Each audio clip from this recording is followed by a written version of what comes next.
back as I can remember, I dreamed of building my own home. Nothing fancy, but simple, beautiful, conducive to creativity, and easy to maintain. I held firmly to a solid belief that your surroundings have the power to shape your life. So with very little money or knowledge, I stopped waiting and started building my dream, one screw at a time.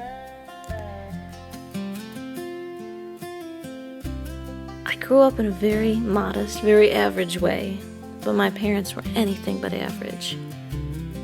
My mother has an instinctive eye for beauty, color, placement, and flow.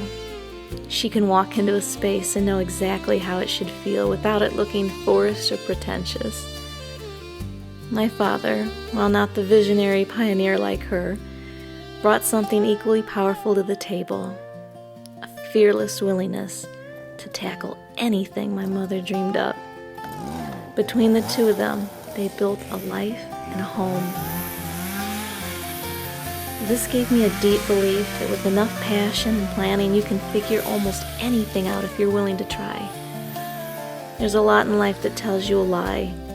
It sounds something like, you can't do this, you aren't qualified, wait for a better time. But looking back through the lens of life, fear has a way of putting far too much on hold till it's too late.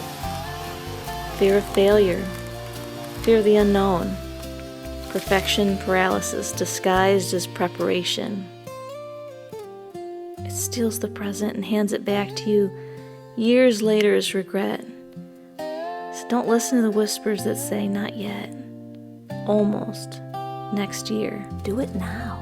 Thankfully, when I started building this house, what I lacked in finances, I made up for in spades with youthful optimism, energy, time, and a whole lot of stubborn determination. Because if you wait until everything feels perfectly ready, you'll talk yourself out of beginning.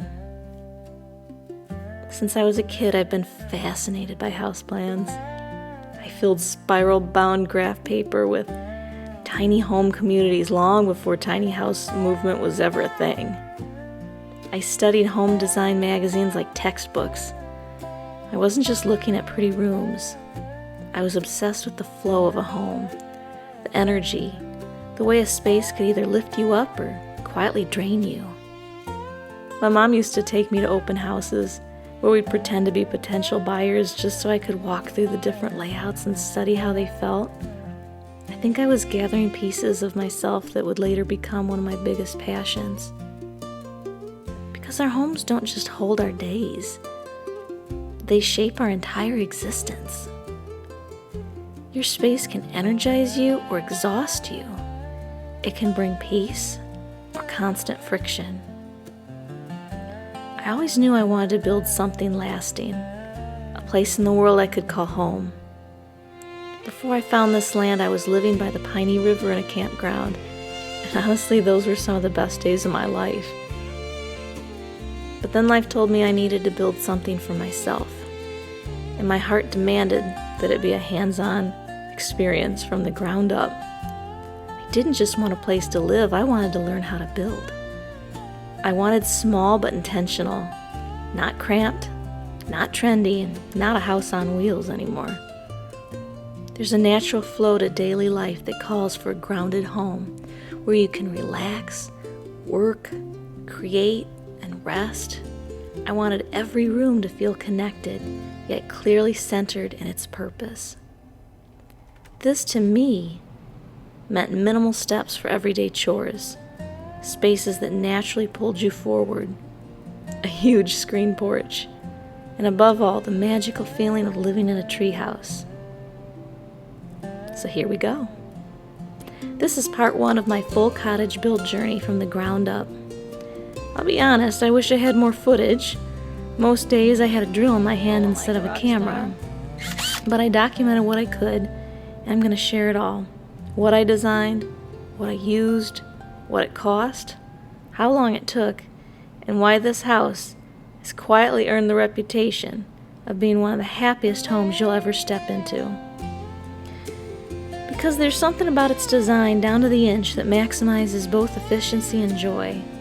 Call it aesthetics, Call it intentional design, good energy, or maybe I'm just proud of my baby.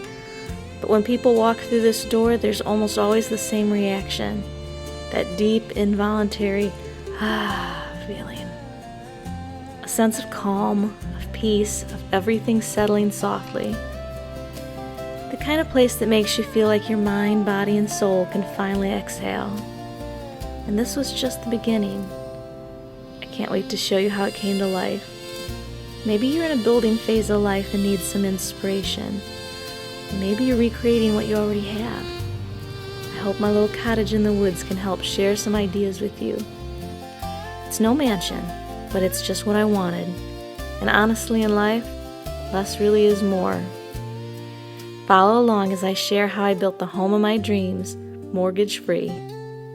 Next time, we finally break ground, and that's when this dream started getting really, very real.